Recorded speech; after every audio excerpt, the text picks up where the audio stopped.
Friend, अभी केंद्रीय विद्यालय की जो पहली लिस्ट लगी है, बहुत सारे पेरेंट्स को ये डाउट है कि जो हमने फॉर्म फिल किया है उन सभी स्कूलों में 3 स्कूल सिलेक्ट करने होते हैं जब फॉर्म फिल होता है उस टाइम पे।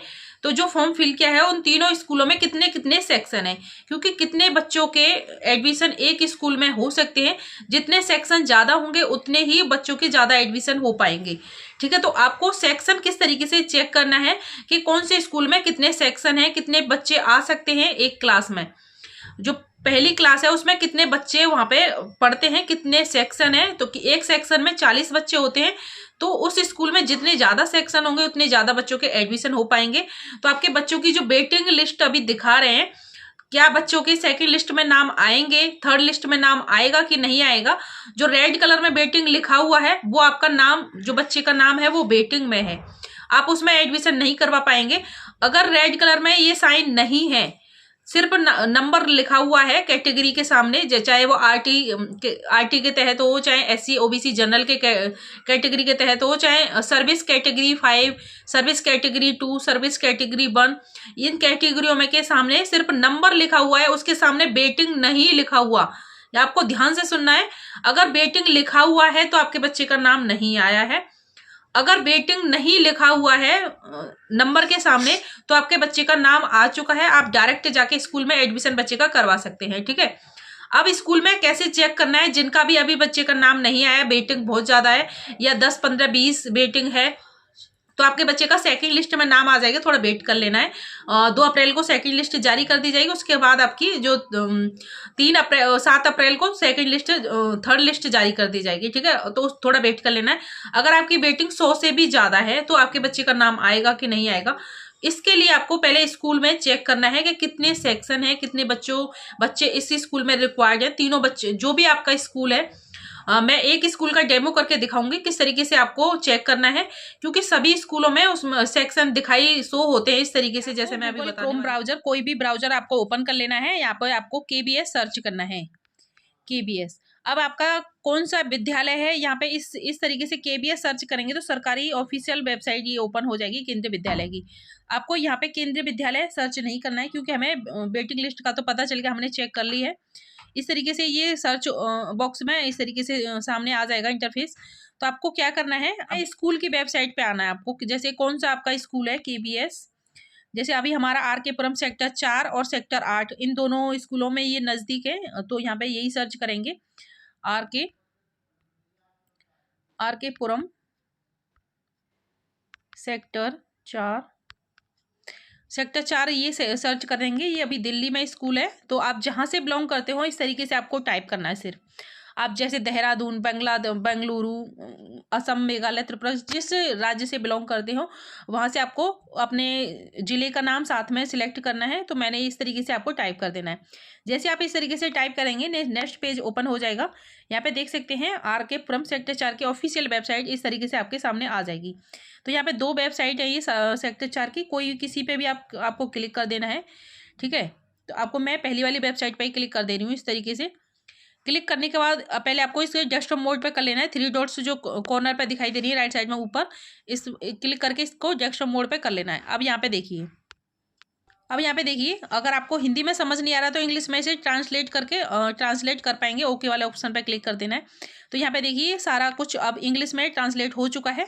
अब आपको किस तरीके से चेक करना है, तो यहाँ पे देखिए इनरोलमेंट सिटीज़, इस वाले ऑप्शन पे क्लिक करना है। एक आपको अबाउट अस का ऑप्शन मिलेगा, एक एकेडमीज का, एडमिनिस्ट्रेशन का, उसके बाद इनरोलमेंट स्टडीज का।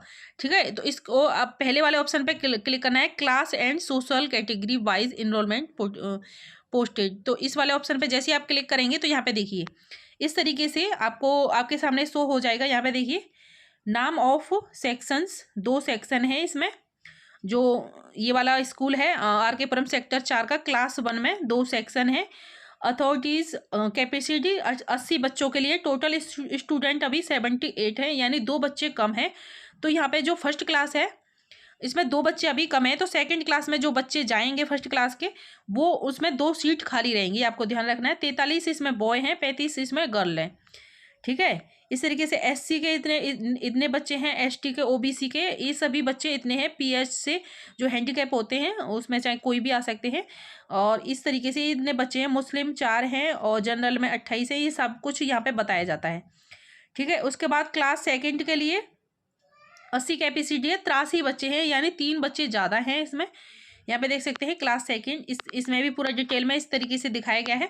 ये 12th क्लास तक स्कूल है, तो सभी क्लास का इसमें चेक कर पाएंगे। तो कैटेगरी से इसमें सेक्शन सिर्फ 2 हैं, तो यहाँ पे दिखाई दे रहे होंगे आपको सभी में सेक्शन सिर्फ यहाँ पे 2 हैं, ठीक है। तो यहाँ पे देखिए, अब यहाँ पे आप सोच रहे होंगे कि 80 बच्चों की कैपेसिटी है तो इसमें ज़्यादा बच्चे कैसे हैं। तो देखिए ट्रांसफ़र होते रहते हैं इधर से उधर। जैसे अभी कोई गवर्नमेंट सर्वेंट है तो कोई कहीं बाहर से आ रहा है, सीट खाली है या नहीं, उस टाइम पे अगर वहाँ का ट्रांसफ़र आपको इधर कराना है तो सरकारी सर्वेंट का हो जाता है ट्रांसफ़र। तो यहाँ पे उसके बाद यहाँ पे बच्चे इस तरीके से बढ़ जाते हैं। अब किसी और स्कूल का मैंने यहाँ पे इस तरीके से दिखाया है आपको। और स्टूडेंट वैकेंसी यहाँ पे इस तरीके से चेक कर पाएंगे। फर्स्ट क्लास में फ्रेश वैकेंसी 0 हैं, कैटेगरी 0 सब कुछ यहाँ पे 0 है। नंबर ऑफ सीट्स तो मैंने यहाँ पे देखिए सेकंड क्लास में सेक्शन 2 हैं और यहाँ पे फर्स्ट क्लास में क्लास 1 में कोई भी सीट खाली नहीं है, सेक्शन 2 है। और एवरेज इनरोलमेंट नंबर इस तरीके से ये सब कुछ दिखाया गया है। यहाँ पे आप डायरेक्ट KVS सर्च करेंगे या फिर केंद्रीय विद्यालय फर्स्ट क्लास सर्च करेंगे। तो यहाँ पे केंद्रीय विद्यालय इस तरीके से KVS सर्च करना है। यहाँ पे देखिए ऑफिशियल वेबसाइट केंद्रीय विद्यालय की आ जाएगी इस तरीके से।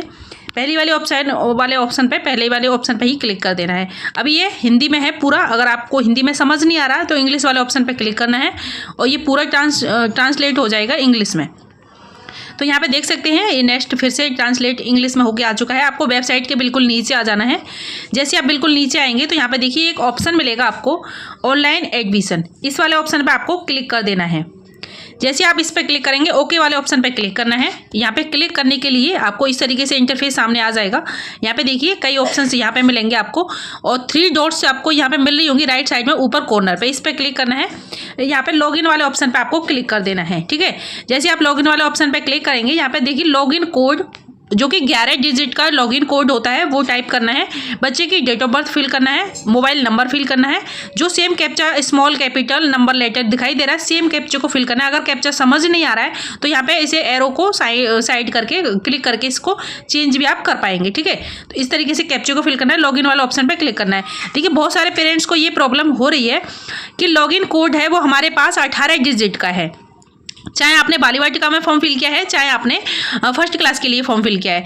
तो 18 डिजिट का जो अपना application login submitted login application number है वो लॉगिन कोड नहीं है। जब आपने रजिस्ट्रेशन किया था उस टाइम पे आपको एक लॉगिन कोड मिला होगा, वो किस तरीके से आपको पता करना है चलिए वो भी मैं आपको दिखा देती हूँ। लॉगिन कोड आपको किस तरीके से पता करना है, तो वो जो भी आपने मोबाइल नंबर फिल किया था, जो भी आपने जीमेल ID फिल की थी उस पर एक लॉगिन कोड गया होगा और उसके साथ ही आपके मोबाइल नंबर पे भी मैसेज गया होगा और जीमेल पे भी मैसेज जाता है। तो आपको एक 11 डिजिट का लॉगिन कोड मिला होगा, फर्स्ट क्लास के लिए 11 डिजिट का है और बालिका वाटिका फर्स्ट एंड बालिका वाटिका थर्ड के लिए 12 डिजिट का लॉगिन कोड है, ठीक है। वो चेक करने के लिए सबसे पहले हमें जीमेल पे मैं चली जाती हूँ। तो यहाँ पे देखिए मैंने जीमेल ओपन कर लिया है। यहाँ पे जीमेल पे आने के बाद यह केंद्रीय विद्यालय संगठन क्लास 1 यहाँ पे देखिए लिखा हुआ है, केंद्रीय विद्यालय संगठन क्लास 1 और 2025-26। यहाँ पे देखिए इस तरीके से लॉगिन कोड मिला होगा। लॉगिन कोड आपके जीमेल पे गया होगा, ये मेरी जीमेल ID है तो ये मेरे जीमेल पे गया है। इस तरीके से लॉगिन कोड को हम यहाँ से कॉपी कर लेंगे, ये मैंने कॉपी कर लिया है। अब चलते हैं ऑफिशियल वेबसाइट पे जहाँ से हमें डालना है। तो हम यहाँ पे लॉगिन कोड को यहाँ पे पेस्ट कर देंगे। इस तरीके से मैंने पेस्ट कर दिया है। इसी तरीके से आपको लॉगिन कोड मिला होगा, आपको अच्छे से चेक करना है। आपकी जो जीमेल ID उस पर चेक करना है। सबमिटेशन कोड एक अलग है, उससे पहले आपको लॉगिन कोड मिला होगा लॉगिन करने के लिए। अगर आपने कहीं कैफ़े वगैरह से फॉर्म फिल करवाया तो अपने जीमेल मोबाइल नंबर सही से दिया होगा तो आपके जीमेल पे मैसेज आया होगा, वहाँ से आपको चेक करना है। अगर आपने अपना जीमेल नहीं दिया था तो अगर कैफ़े वाले नहीं फिल किया था तो उससे अपना जीमेल से पता करिए कि जो लॉगिन कोड है आपने जीमेल किसका फॉर्म फिल किया था और अपना जो प्रिंट निकलवा के लेके आए होंगे उस पर भी लिखा हुआ है लॉगिन कोड। अगर आपने प्रिंट निकलवा रखा है कैफ़े से फॉर्म फिल करवाया था तो आपके प्रिंट पर भी आपको जीमेल इस तरीके से लॉगिन कोड मिल जाएगा और एप्लीकेशन नंबर कोड भी आपको मिल जाएगा वहीं पे। अब आपको बच्चे की डेट ऑफ बर्थ फिल करना है। डेट ऑफ बर्थ जिस तरीके से उसमें दिखाया गया है, यहाँ पे देख सकते हैं एरो जिस तरीके से लगा है, एरो को डायरेक्ट फिल कर सकते हैं या फिर यहाँ पे डायरेक्ट इस तरीके से ऑप्शन मिल रहा है डेट ऑफ बर्थ के लिए, वहाँ पे ऑप्शन पे क्लिक करके आप डेट ऑफ बर्थ फिल कर लेंगे। तो मैं डेट ऑफ बर्थ डाटा पूरा फिल कर लेती हूँ, उसके बाद मैं लॉगिन वाले ऑप्शन पर क्लिक करूँगी। तो ये देखिए मैंने सब कुछ फिल कर लिया है। अब लॉगिन वाले ऑप्शन पे क्लिक कर देंगे। जैसे ही लॉगिन वाले ऑप्शन पे क्लिक करेंगे तो यहाँ पे देखिए इस तरीके से हमारा ये पेज ओपन हो जाएगा। ये है हमारा सबमिटेशन कोड, एप्लीकेशन नंबर, ये जो आप 18 डिजिट का आप जो बता रहे हैं उस तरीके से ये आपको मिलेगा। अब आपको नीचे आना है तो यहाँ पे देख सकते हैं। अब आपको ये कैसे चेक करना है कि वेटिंग हमारी कितनी है, नाम आया है कि नहीं, इस ये कैसे चेक करना है। तो यहाँ पे देखिए आपको ये लिस्ट मिल जाएंगी। आपको 3 लिस्ट, मैंने 3 स्कूल सेलेक्ट किए थे, तो आपने भी 3 स्कूल सेलेक्ट किए होंगे क्योंकि 3 स्कूल सेलेक्ट करने का ऑप्शन आता है।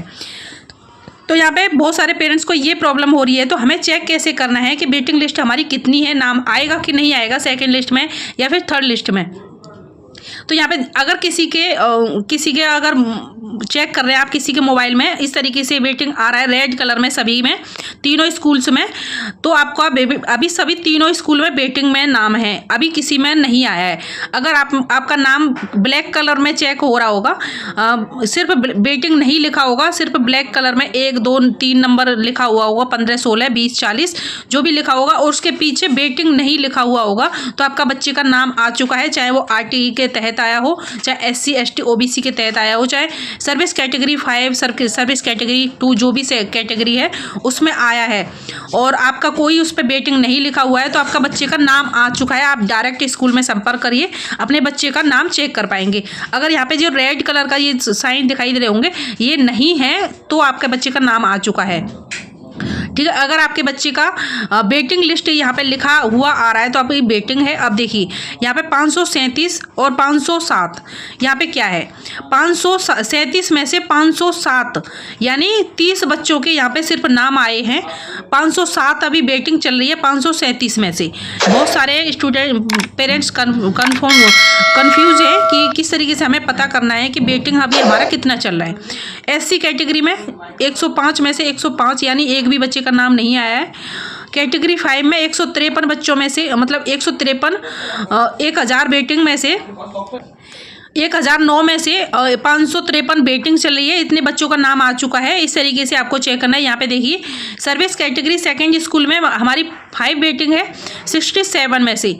इसी तरीके से और भी यहाँ पे चेक कर पाएंगे। इसी तरीके से आपको चेक करना है। अगर आपका यहाँ पे वेटिंग नहीं लिखा हुआ है तो आपके बच्चे का नाम आ चुका है, डायरेक्ट स्कूल में जाके चेक कर पाएंगे। ठीक है, अब ये फर्स्ट क्लास का रिजल्ट जारी किया गया है, फर्स्ट लिस्ट है, और सेकंड लिस्ट आपकी 2 अप्रैल को जारी की जाएगी। तो बहुत सारे पेरेंट्स हैं जिनके बच्चे का नाम अभी नहीं आया है, तो ये प्रॉब्लम ना, इतना टेंशन ना लें कि हमारा बच्चे का पहली लिस्ट में नाम नहीं आया तो क्या सेकंड में आएगा कि नहीं आएगा। अभी सेकंड लिस्ट लगेगी, उसके बाद थर्ड लिस्ट लगेगी आपकी 7 अप्रैल को। तो जो भी बच्चे अभी रह गए हैं उन सभी का नाम आ जाएगा, कितने बच्चों का आता है। और क्योंकि देखिए एक स्कूल में 3 बच्चों के 3 स्कूल होते हैं, 3 सिलेक्ट करते हैं, तो उसमें एक ही में नाम एडमिशन करवाते हैं, तो बाकी के और स्कूलों में सीट वो है खाली रह जाती है। ठीक है, तो उसके बाद जो सेकंड लिस्ट लगती है, जो भी सीट खाली रहते हैं, सेकंड लिस्ट थर्ड लिस्ट, उसके बाद भी सीट खाली रह जाती है, तो उसके बाद चौथी लिस्ट नहीं आती है, तो आपके पास कॉल किया जाता है, लिस्ट आती है, या फिर जब सीट ज़्यादा खाली रहती है तो लिस्ट के लिए जारी कर दिया जाता है। अदरवाइज लिस्ट नहीं आती है तो डायरेक्ट आपके पास कितनी बच्चे की वेटिंग है, 2-4 वेटिंग है, 3 लिस्ट के बाद भी अगर आपके बच्चे की 2-4 वेटिंग बची हुई है तो आपको वेट कर लेना है, यानी कॉल आ सकती है। क्योंकि बहुत सारे पेरेंट्स हैं ट्रांसफ़र भी करवा लेते हैं या फिर एडमिशन नहीं लेते, सीट खाली रह जाती है। तो 31 जुलाई तक इसकी लास्ट डेट रहती है कॉल आने की, तो आपको वेट कर लेना है। क्योंकि जब मैंने अपने बच्चे का नाम एडमिशन करवाया था तो जून में मेरे पास कॉल आया था, जून के एंड में, तो उस टाइम पे मैंने एडमिशन करवाया था। तो आपको भी इसी तरह से वेट करना है, ये टेंशन नहीं लेना है कि अभी बच्चे का पहली लिस्ट में नाम नहीं आया। रिलेटेड कोई भी आपको और प्रॉब्लम आती है तो एक बार कमेंट बॉक्स में जरूर बताइएगा। तो फ्रेंड अभी के लिए इतना ही, और वीडियो अच्छी लगी वीडियो को लाइक करें, चैनल पे नए अभी तक तो चैनल को सब्सक्राइब जरूर कर देना, बेल आइकन भी प्रेस कर देना, इससे नेक्स्ट वीडियो का नोटिफिकेशन आपके पास पहुंचता रहे। तो इससे रिलेटेड कोई किसी और आपके फ्रेंड की प्रॉब्लम है तो उनके साथ वीडियो को शेयर कर जरूर कर देना। तो फ्रेंड अभी के लिए इतना ही, मिलते हैं एक और नई वीडियो में, जब तक के लिए थैंक्स फॉर वॉचिंग। जय हिंद, जय भारत।